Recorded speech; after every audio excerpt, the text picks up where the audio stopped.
Hadis yang berikutnya daripada Sayyiduna Jabir radhiyallahu anhu daripada Nabi SAW, baginda bersabda, la tada'anna salatal lail walau halbashatin. Jangan kamu meninggalkan sembahyang di malam hari walaupun sekadar masa memerah susu kambing, yakni sat saja. Walaupun hanya 2 rakaat yang ringkas. Sembahyang malam ni afdal dilakukan tiap-tiap malam. Kalau boleh jangan tinggalkan walaupun 2-3 minit, walaupun 4-5 minit. Hadis doa mustajab. Hadis ni menawarkan tiap-tiap malam pukul berapa kita bangkit, jangan tak baca doa. Walaupun kita bangkit tak sembahyang, kita bangkit nak sembahyang pun tak dan sayup sangat, seminit lagi nak masuk subuh, Rabbana atina fid dunya hasanatan wa fil akhirati hasanatan wa qina adzabannar. Bang subuh, alhamdulillah kita sudah membaca doa di malam hari. Boleh kunci jam. Bagi mereka yang kerja di pagi hari susah nak bangkit awal, takut tidur tempat kerja, bangkitlah seminit sebelum subuh untuk baca doa, walaupun tak ada sembahyang. Lama-lama belajar sebelum bangkit sembahyang 2 rakaat. Kerana apa? Kerana hadis Imam Muslim muka surat 64. Inna fil laili la sa'atan, sesungguhnya pada tiap-tiap malam itu ada satu waktu, la yuwafiquha rajulun muslim, tidak bertemu waktu itu oleh seorang muslim, yas'alullaha khairan, dia meminta kepada Allah kebaikan, sebarang kebaikan, min amri dunya wal akhirah, daripada urusan dunia, urusan akhirat, illa a'tahu iyah, melainkan Allah akan berikan apa yang dia minta itu. Wa dzalika kulla lailatin, tawaran itu pada setiap malam. Hadis Muslim nombor hadis 757. Hadis yang ke-757 dalam Sahih Muslim menyatakan tiap-tiap malam ada waktu doa mustajab. Bilakah waktu itu? Boleh jadi la, kerana malam bermula daripada maghrib, boleh jadi lepas maghrib, boleh jadi lepas isya, boleh jadi pukul 12 malam, boleh jadi pukul 4 pagi, lagi tak masuk subuh. Diharapkan bertemu doa waktu doa mustajab tu. Pukul berapa hanya Allah yang tahu, berapa minit yang Allah yang tahu, mungkin 5 jam, mungkin 5 minit, mungkin 5 saat, kita tak tahu. Oleh kerana Allah sembunyi supaya kita merebut sepanjang malam itu, masa lapang kita jaga baca doa. Jangan tak rebut tawaran ini. Tawaran ini tiap-tiap malam sepanjang tahun seumur hidup. Malam kemarin ada, malam ni ada, malam esok kalau kita tak mati jumpa balik. Maka kita bacalah doa bila-bila masa, terutama di malam, di akhir malam, terutama waktu tahajud. Barang siapa yang meminta kebaikan dunia, kebaikan akhirat. Kebaikan dunia, kita nak ada rezeki murah, kita nak ada tukar kereta baru, kita nak ada dusun kita jadi buah banyak. Bab dunia semua kita minta. Dusun derayan saya buah tak apa jadi, minta doa, ya Allah apa banyak derayan di dusun saya. Kawang suka curi derayan saya, selamatkan derayan saya daripada pencuri. Tak tahu pencuri itu mati awal.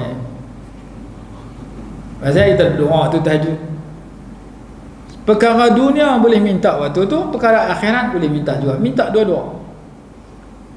Sebarang kebaikan dunia akhirat, kalau berjumpa waktu tu, Allah tahu waktu tu bila dia nak bagi ke kita, Allah akan berikan apa yang kita minta. Wa dzalika kulla lailatin, tawaran nak makbul doa, nak mustajab doa, sebarang doa akhirat itu diberikan pada setiap malam.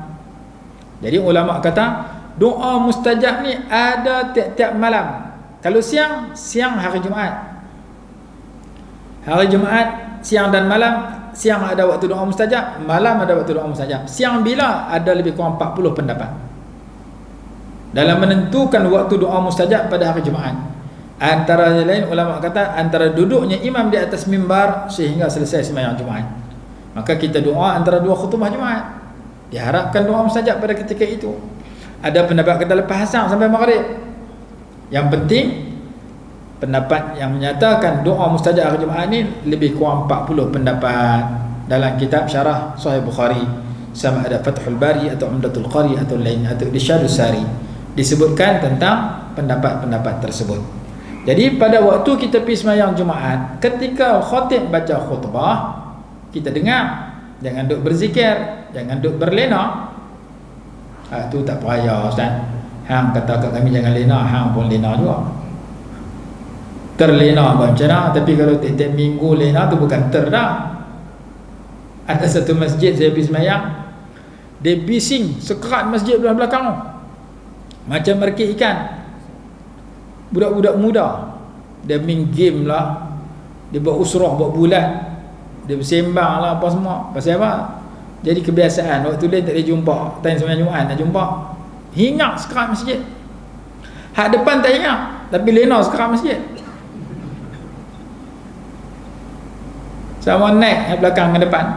Hak depan orang tua-tua takkan nak bersembang tak kan, malu ke orang. Akhirnya hak depan dia khusyuk terlajak, turun ke bawah. Hak belakang dia ingat, tak tahu nak buat macam mana. Ada satu masjid sedemikian. Tu tak kira luar masjid ni. Hak khatib pegang tongkat sini, dia duduk isap tongkat sana. Isap pipe. Bawa pokok manggih. Hak tepi kolah ni. Ni pun masalah ni. Masalah zaman lah. Masalah orang sembang tengah khutbah, main handphone tengah khutbah pun ada. Itu masalah yang wujud zaman sekarang. Cuma banyak yang sikitnya. Mana-banyak yang sikit. Jadi tengah khutbah Jumaat kita tumpu apa yang disampaikan dalam khutbah. Setelah khutbah berakhir, ada masa beberapa minit tu khatib duduk atas mimbar. Mazhab Syafi'i kena duduk, jangan duduk berdiri. Ini khatib kata sat dah tak duduk, minta maaf. Kira berdiri sagi kedua sambung terus ke tu. Ada tu bukan mazhab Syafi'i. Mazhab Syafi'i khatib wajib duduk. Lepas tu bangkit berdiri balik. Tapi kalau khutbah sambil duduk, dia kena pisah dengan masa sengap sat. Jadi khatib duduk sebelum bangkit sambung khutbah yang kedua. Ketika khatib duduk tu, makmum nak buat buat apa? Makmum baca doa, kerana tu waktu doa mustajab. Tok bila dia baca selawat silakan. Allahumma salli wa sallim wa zid wa adim wa an'im wa barik. Tok bila seorang-seorang dia. Kita jangan duk angkat amin, amin, tak sah. Kita angkat, kita baca doa kita, kerana tu waktu doa mustajab. Masing-masing disunatkan mengangkat tangan membaca doa pada ketika itu. Lepas tu habis masanya singkat, baca doa yang mana kita rasa ringkas dan padat. Lepas tu Tok Khatib bangkit kali yang kedua, baca khutbah kedua.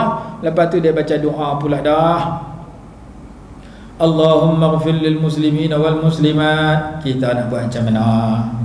Ada ustaz dia ceramah, dia publish dalam Facebook pun, dalam grup.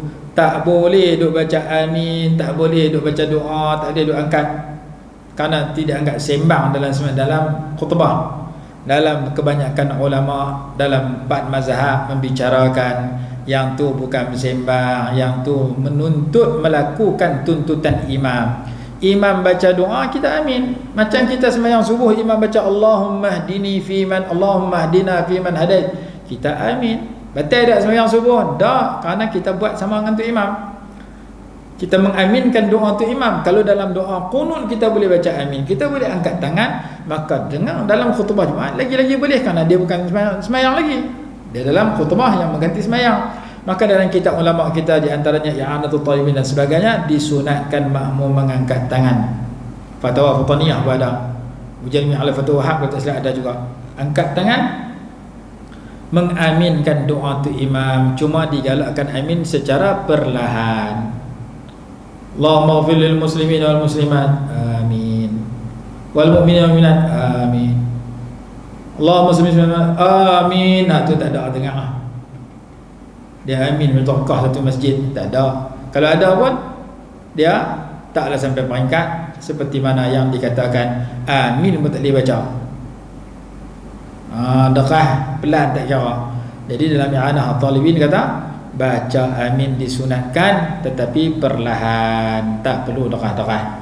Jadi kalau ketika letak imam baca sedemikian, kita pun angkat tangan dan baca, dikiaskan kepada angkat tangan dan amin dalam doa qunut ketika sembahyang subuh. Baik, hadis ni kita beramal, jangan tak amal. Maksudnya tiap-tiap malam ada masa kita baca doa, khususnya sebelum subuh. Lepas maghrib baca doa bagus dah, lepas isya baca doa bagus dah, nak tidur baca doa lagi bagus dah. Mudah-mudahan jumpa waktu doa mustajab itu. Lagi-lagi diharapkan sebelum subuh. Tak kira lah sebelum subuh itu 1/3 malam yang akhir mula pukul 2 pagi, ataupun 1/2 yang akhir mula pukul 12 malam pukul 1 pagi, pukul 12, pukul 1, pukul 2, pukul 3, silakan. Cuma bagi orang yang kerja di siang hari, jangan duk bangkit awal sangat. Saat ni dia pergi kerja, dia tidur macam cikgu Syahari, hari-hari main bola. Malam dia berjaga, siang dia tidur tempat kerja. Kita anggap harap kita boleh amal, tuan-tuan boleh amal, didik anak cucu kita amal 5-6 minit sebelum subuh, 2-3 minit sebelum subuh tiap-tiap pagi kita boleh bangkit dah. Kita gerak anak-anak kita bangkit. Jangan bangkit setelah bang subuh, bangkit sebelum subuh 5 minit 10 minit untuk kita berwuduk, untuk kita sembahyang 2 rakaat, untuk kita berdoa sepatah doa.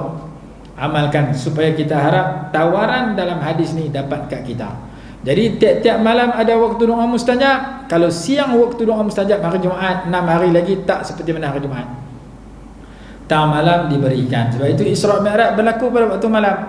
Kerana waktu malam waktu dilebihkan, digalakkan lebihkan ibadat kepada Allah Subhanahu wa taala. Kita baca doa khatam Quran.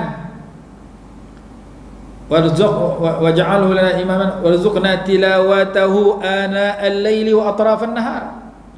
Warzuqna tilawatahu, kurniakan kami boleh baca Quran ana al-laili, pada waktu-waktu di malam hari. Masa waktu malam hari pukul lepas maghrib ke, lepas isya ke, sebelum tidur ke, tidur tak lena ke, tengah malam ke, lagi tak masuk subuh, bila-bila masa boleh baca Quran. Tapi siang tak. Wa atrafan nahar, dan penjuru-penjuru hujung-hujung siang. Maksud siang baca awal pagi, baca hujung petang. Tengah-tengah tu pergi kerja. Awal pagi sebelum pergi kerja baca Quran atau mendengar Quran. Petang-petang sebelum maghrib boleh baca Quran dengan Quran. Tapi waktu luhur, waktu asar tak sebut ujungnya. Kenapa? Supaya kita tahu malam lebih banyak lagi baca Quran. Waktu ada siang kita banyak kerja, baca awal dengan ujung sekurang-kurangnya. Tapi kita tak amal doa tu, pagi tak baca, ujung tak baca, malam tak baca. Tunggu bulan puasa. Kalau tak mati sebelum puasa, bunyilah suara kita baca Quran. Kalau mati sebelum puasa, oranglah baca Quran kat kita. Jadi doa itu mengajar kepada kita kalau malam tu bila-bila masa digalakkan baca Quran. Kalau malam orang tak kerja, yang kerja malam Pak Gad dengan kawan kerja malam. Kita bukan Pak Gad dengan kawan, kita kerja siang, malam kita berehat. Maka malam itu kalau kita tak boleh rehat, tidur tak lena, isi dengan baca Quran. Tak boleh baca Quran, dengan Quran. Bagi banyak malam daripada siang. Itu ana al-lail wa atrafan nahar. Atraf adalah ujung-ujung.